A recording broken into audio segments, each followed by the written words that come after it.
Hi అండి, అందరికీ నమస్కారం. ఈరోజు వీడియోలో అయితే కొలతలతో సహా చికెన్ పచ్చడి ఎలా చేయాలో చేసి చూపించబోతున్నాను. నేను చెప్పినట్లుగా చేస్తే చికెన్ పచ్చడి పెట్టడం రాని వాళ్ళు కూడా ఈజీగా అయితే పెట్టొచ్చు.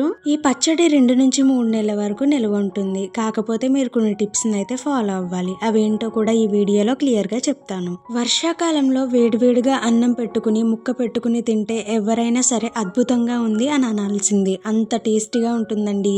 అంతేకాదు నాన్ వెజ్ లేకుండా డే గడవని వాళ్ళకైతే ఈ పచ్చడి పర్ఫెక్ట్ గా ఉంటుంది. మనకి పేషెన్స్ ఉండాలి కానీ ఈ పచ్చడిని అయితే చిటికలో చేసేయొచ్చండి. ఈ పచ్చడి గురించి ఎంత చెప్పుకున్నా తక్కువే. ఇంకేమాత్రం లేట్ చేయకుండా వీడియోలో అయితే ముందుకెళ్ళిపోదాం రండి. మన వీడియోస్ ని చూసే వాళ్ళు అయితే ఉన్నారు కానీ సపోర్ట్ చేసే వాళ్ళు లేరు. ఫస్ట్ టైం చూస్తున్నట్లయితే నా ఛానల్ ని సబ్స్క్రైబ్ చేసుకోండి. నేను కేజీ చికెన్ అయితే తీసుకున్నాను. పీసెస్ ఇలా బోన్లెస్ గా ఉండాలి. అప్పుడే పచ్చడి అనేది మనకు బాగుంటుంది అనమాట. వీటిని నీట్ గా శుభ్రం చేసుకుని కడాయిలో వేసుకుని ఉడికించుకోవాలి.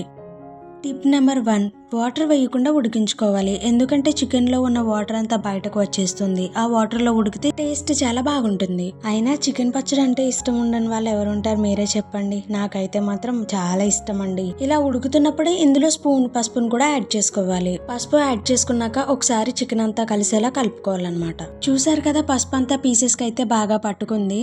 అలాగే పీసెస్ లో ఉన్న వాటర్ కూడా బయటకు వచ్చేసింది. ఇప్పుడు ఈ వాటర్ లోనే అయితే ఉడికించుకోవాలి. వాటర్ ఉండగానే పీస్ అయితే ఉడికిపోయింది. సో నేను వాటర్ వంపేసి లైట్ గా ఒకసారి అయితే మళ్ళీ ఫ్రై చేసుకున్నాను. ఇప్పుడు ఈ చికెన్ అంతా కూడా వేరొక బౌల్ లోకి అయితే తీసుకుని పక్కన పెట్టేసుకోవాలి. టిప్ నెంబర్ 2, చికెన్ మరీ ఎక్కువ కుక్ అవ్వద్దు, అలా అని పచ్చిగా కూడా ఉండొద్దు. నేను చూపించిన విధంగా మాత్రమే ఉండాలి. ఇప్పుడు కడాయి పెట్టుకుని పల్లీల నూనె అయితే వేసుకోవాలండి. టిప్ నెంబర్ 3, కేజీ చికెన్ కి అయితే 1/2 kg ఆయిల్ వేసుకోవాలి. ఇందాక ఉడికించి పెట్టుకున్న చికెన్ పీసెస్ అయితే ఆయిల్ లో వేసుకోవాలి. మధ్య మధ్యలో కలుపుకుంటూ వేయించుకోవాలి. టిప్ నెంబర్ 4, పీస్ ని ఎక్కువగా ఫ్రై చేసుకోవద్దు, పచ్చట్లో గట్టిగా ఉంటుంది.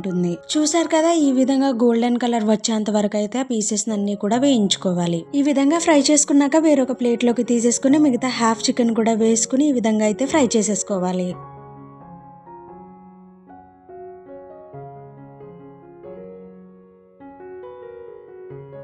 అలాగే అల్లం వెల్లుల్లి పేస్ట్ ని కూడా ఈ విధంగా అయితే ఆడుకుని పక్కన పెట్టుకోండి. ఇందాక చికెన్ పీసెస్ ని అయితే వేయించుకున్న ఆయిల్ లోనే ఈ అల్లం వెల్లుల్లి పేస్ట్ ని కూడా వేసుకుని గోల్డెన్ కలర్ వచ్చేంత వరకు అయితే వేయించుకోవాలండి. ఈ అల్లం వెల్లుల్లి పేస్ట్ ఎంత ఎగితే మన పచ్చడి అంత టేస్ట్ గా ఉంటుంది. ముందుగా వేయించి పెట్టుకున్న పీసెస్ ని అయితే కూడా ఇప్పుడు ఇందులో యాడ్ చేసుకుంటున్నాను. అల్లం వెల్లుల్లి పేస్ట్ పీసెస్ కి అంతా పట్టుకునేలా అయితే మిక్స్ చేసుకోవాలి. టిప్ నెంబర్ 5, కేజీ చికెన్ కి చిన్న గ్లాస్ తో అయితే గరం మసాలా వేసుకోవాలి. గరం మసాలా ఎలా చేసుకోవాలంటే ధనియాలు, జీలకర్ర, లవంగాలు, ఇలాచి, జాపత్రి, అనాస పువ్వు, గసగసాలు, చెక్క, ఎండుమిర్చి రోస్ట్ చేసుకుని పౌడర్ అయితే చేసుకోవాలి.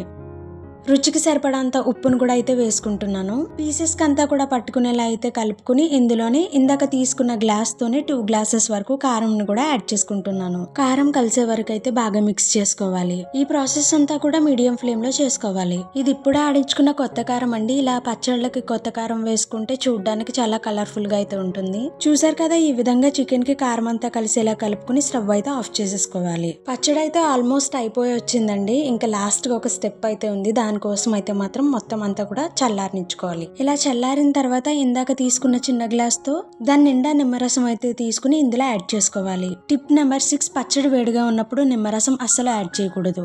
ఇప్పుడు నిమ్మరసం అంతా కూడా కలిసేలా అయితే కలిపేసుకోవాలి. అంతేనండి, ఎంతో ఈజీగా ఇంట్లోనే చికెన్ పచ్చడి అయితే రెడీ అయిపోయింది. కలర్ అండ్ టెక్స్చర్ అయితే పర్ఫెక్ట్ గా వచ్చేసింది. వర్షాకాలంలో వేడివేడిగా అన్నం పెట్టుకుని ఈ పచ్చడి వేసుకుని ముక్క పెట్టుకుని తింటే నెక్స్ట్ లెవెల్లో ఉంటుంది. అంతేనండి, ఈజీగా 2 నుంచి 3 months వరకు నిల్వ అయితే ఉంటుంది. తప్పకుండా ఈ రెసిపీని మీ ఇంట్లో వాళ్ళతో అయితే షేర్ చేసుకోండి. చాలా ఇష్టంగా అయితే తింటారు. వేలు పెట్టి బయట కొనడం కన్నా ఇంట్లో మన చేతితో చేసుకున్నది చాలా టేస్ట్ గా ఉంటుంది. అలాగే క్వాలిటీగా కూడా ఉంటుంది. నెక్స్ట్ వీడియోలో మళ్ళీ కలుసుకుందాం. బాయ్.